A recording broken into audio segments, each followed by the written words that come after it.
Guys, so Merry Christmas sa inyong lahat. So ready na kami ni Just guys para makipagkita sa mga kababayan namin dito sa aming city.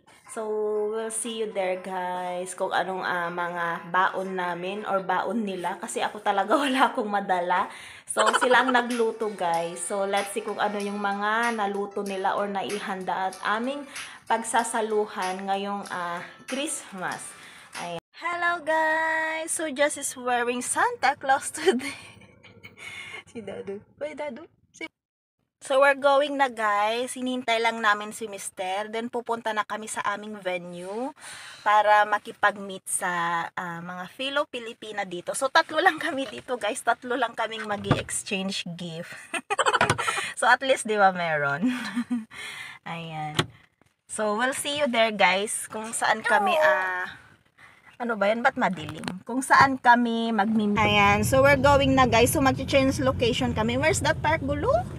It's so near. Like, you can say Jindal Park from Madhuban Park already. The thing is, yung Jindal Tower kasi guys, close. So, kailangan namin maghanap ng another park para mag-picnic kasi kami. Ang cute niya.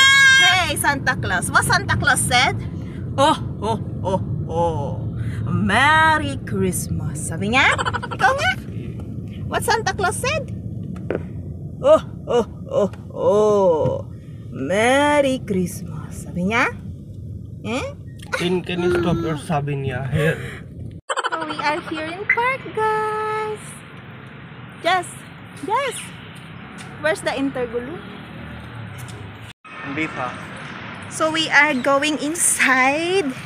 So first time namin pumasok dito, guys. Okay.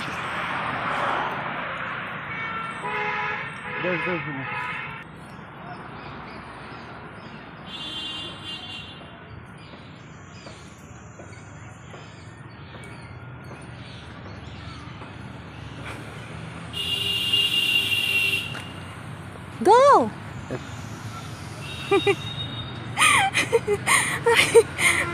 Si Titas, oh. Si Titas there. Si Titas. There. Hello!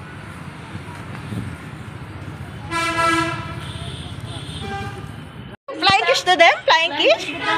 Flying kiss? Ngay? Oh. Kaka, where's the Kaka? You are Kaka. Where's Ate Simran? Ate Simran there, oh. So, nagdala talaga si Cesarian ng kaldero, guys. Ayan yung mga baon nila. Oh, marami kaming pagsasaluhan. Kaka, you keep saying Kaka. So, ang daming tao na nagpipiknik. Ayan.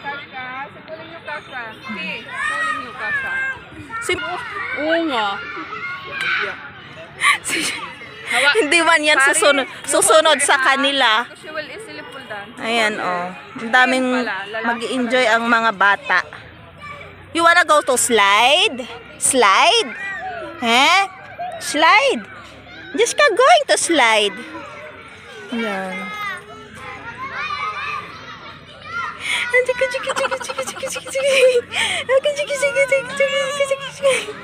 Chalo, where you going? Ayan, mag-video lang ako konti. So, ito na yung mga baon nila. Bongga, may sweet and spices macaroni salad si Sis Rose. Ito, may pangpahaba kami ng buhay. Apritada ni Sis Rose. Ang cake ni Sis Arian, na cute.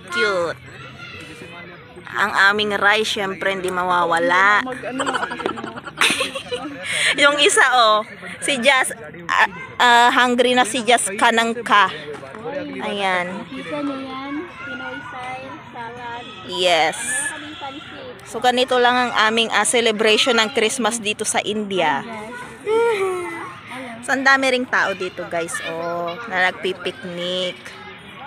Ayan.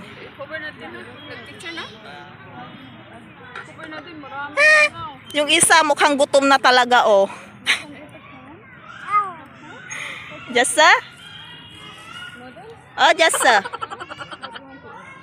Selfie का ये दिली अच्छा अपनी गाड़ी का जो प्रॉपर नाम और model Kain na kami. Kain tayo.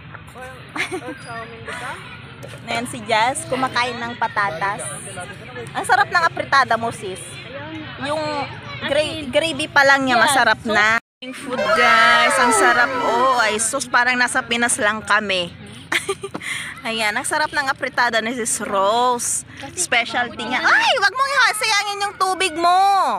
Parang ano yan, sis, malaking gift yan, So, nag-exchange gift na kami. So, ang nabunot ko si Sis Arian. yung dalawang bata. Ayan. Ko nga. So, sa kanya mapupunta yung aking regalo. Ako dalawang gift yung dalaw. So, nag-isiuwian na yung mga tao. Yung nandyan kanina, umalis na. I have a gift for you, baby. Kaya? Hi! So, nagpalitan na kami ng gift. So, napaka-generous ni Sis Arian, oh. Dalawa yung bigay niyang gift. Ay, Sis Rose pala. Anak ka yan. Anong laman? Say hello. Say hello. Batukan ko to, mister ko. Ay, magkape ka dito tayong dalawa. Tapos nga ng 2 oras na ginugol namin sa aming Christmas party kasama ang aking kababayan dito sa aming city, guys. Dumating naman ang pamilya ng aking sister-in-law dito sa aming city para nga ipagdiwang kasama namin ang Christmas. So, nakakatuwang isipin lang, guys, kasi kahit iba yung paniniwala nila, nire-respeto pa rin nila yung aking paniniwala at kinonsider talaga nilang i-celebrate ito kasama kami. So, that time, guys, pupunta sana kami sa church kasi may Methodist church dito malapit sa amin. Pero, dahil sa dami ng tao at tulog din that time si Jess, guys, kaya hindi na rin kami pumasok. Pero, nagdasal na lang ako, guys, kahit nasa labas kami kasi natatanaw ko yung cruise dyan. So, kung makikita nyo dyan sa highway is maraming tao, no? So, ang gaganda lang ng bulaklak, guys, kaya bumili na lang sila ng lobo para kay Jess tsaka sa pamangkin ni Mister dyan. So, yung mga bulaklak, yung bouquet, guys, ang ganda ng kanilang arrangement, no? So, ang bango-bango nila habang naglalakad nga kami is naaamoy ko yung simoy ng bulaklak. Ayan. So, ito yung pinakamasayang Christmas ko dito sa India, guys, kasama ang aking buong pamilya. Thank you for watching. Bye-bye.